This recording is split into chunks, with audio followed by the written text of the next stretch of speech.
मथुरा में सजी धजी एक कमजोर वर्गों के बहुजन समाज के व्यक्ति की बारात को, बेटियों की बारात को बर्दाश्त नहीं कर पाए।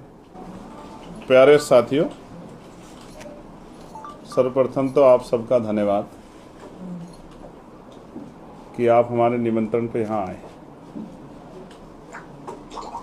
और सिर्फ आने के लिए धन्यवाद नहीं, समय समय पे हमारे द्वारा किए गए कार्यों को जिस तरह से आप लोग अपने प्लेटफार्म के जरिए स्थान देते हैं, उसके लिए भी मैं आपका आभार प्रकट करता हूँ। बहुत सारे ऐसे भी साथी हैं जो बेचारे अपने पैसे खर्च करके रैलियों में जाते हैं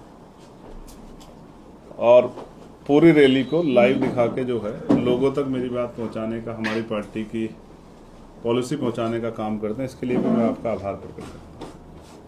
लेकिन आज का जो विषय है वो इसलिए महत्वपूर्ण है कि आप और मैं जानते हैं कि 15 मार्च 2020 को आजाद समाज पार्टी काशीराम की स्थापना हुई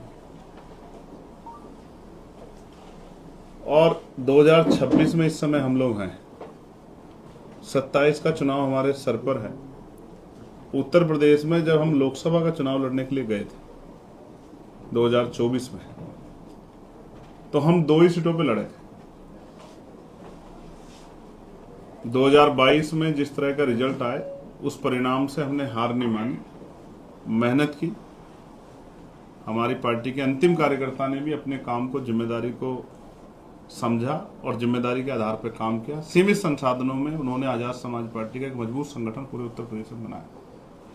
परिणामतः हम लोग जब लोकसभा चुनाव में गए 24 के, तो जिस सीट पर पार्टी ने मुझे लड़ा उस सीट को हम लोग जीते 1.5 लाख से के करीब अंतर से। वो भी तब जब एक तरफ सत्ता थी, दूसरी तरफ एक बहुत बड़ा गठबंधन था। विपक्ष के लगभग सभी नेता एकजुट थे। 2 ही धड़ों में बटा हुआ था देश, एनडीए या ANDAI अलायंस। उस समय भी कार्यकर्ताओं के बढ़े हुए मनोबल, उनकी मेहनत से ये जो एक बड़ा सा विचार बन गया था कि इधर या इधर के लोग जीतेंगे, उनको हरा के आजाद समाज पार्टी काशीराम ने 1.5 लाख से करीब वोट लेके अपने प्रत्याशी को जिताया।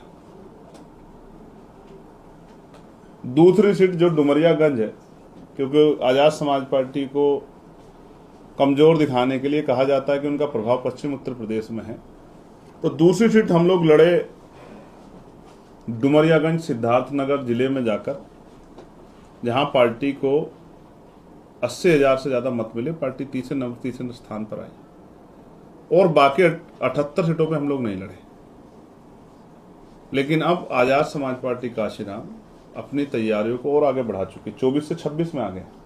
22 से 24 की तैयारी और 24 से 26 और 26 की तैयारियां तब जब 24 में आजाद समाज पार्टी काशीराम का एक प्रत्याशी जो जीता और वो सांसद बनकर लोकसभा में चला गया और लगातार लोकसभा में जनहित के, कमजोर वर्गों के हर मुद्दे को मजबूती से उठाने का काम कर रहा है। तो 4 जून एक ऐतिहासिक दिन है, जिस दिन परिणाम आए थे। तो पार्टी ने तय किया है कि 4 जून को हम लोग हमेशा के लिए आजाद समाज पार्टी के माध्यम से व्यवस्था परिवर्तन दिवस के रूप में मनाएंगे। ये आंदोलन जो शुरू हुआ है, जिसको पहला परिणाम जो है वो उत्तर प्रदेश की नगीना लोकसभा से मिला है, उस परिणाम को उत्तर प्रदेश में 27 में बढ़ाने के लिए, मजबूत करने के लिए, सत्ता प्राप्ति के लिए और सत्ता के द्वारा कमजोर वर्गों के हितों की रक्षा के लिए, जो 14 साल के लगभग का एक पीरियड हो गया 2012 से और 26, उस सूखे को खत्म करने के लिए। क्योंकि जब जो समाज, जो विचार सत्ता में नहीं होता, उसका कितना नुकसान होता है, इसका आकलन समाज तब करता है जब वो सत्ता से काफी दिन दूर रहता है। जैसे 12 तक जब हम लोग सत्ता में थे तो नौकरियां मिलती थी, विभागों में आरक्षण के फॉर्मूले लागू होते थे, जमीनें मिलती थी, रोजगार करने के लिए अच्छा माहौल मिलता था, पढ़ने के लिए अच्छा माहौल मिलता था, समय पर स्कॉलरशिप मिलती थी,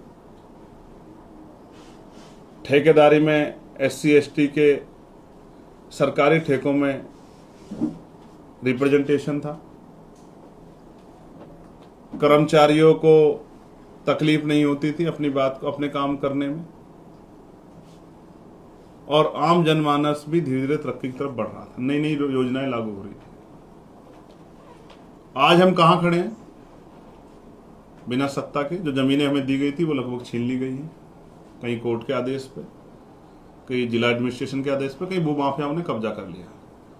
और जिस तरह का अन्याय, अब तो हालत यह है कि बारातें भी रोकी जा रही हैं। मथुरा में सजी धजी एक कमजोर वर्गों के बहुजन समाज के व्यक्ति की बारात को, बेटियों की बारात को बर्दाश्त नहीं कर पाए, और किस तरह की हिंसा की कि उन बच्चों को किस तरह का अपमान सहना पड़ा, ये भी हमारे सामने है। लगातार जिस तरह से हमले हो रहे हैं, बैकलॉग बढ़ता जा रहा है, रोजगार नाम का जो एक अधिकार था वो खत्म हो गया है, लगातार स्कूल बंद किए जा रहे हैं, बढ़ती बिजली की किल्लत।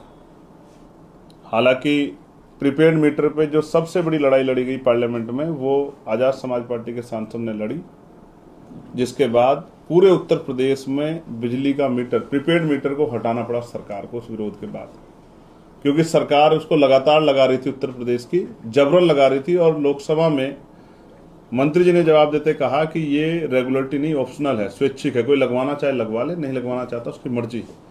लेकिन उत्तर प्रदेश की ट्रिपल इंजन की सरकार लगा रही थी। जब विरोध हुआ, आंदोलन हुए, तो मजबूरी में सरकार को पीछे हटना पड़ा।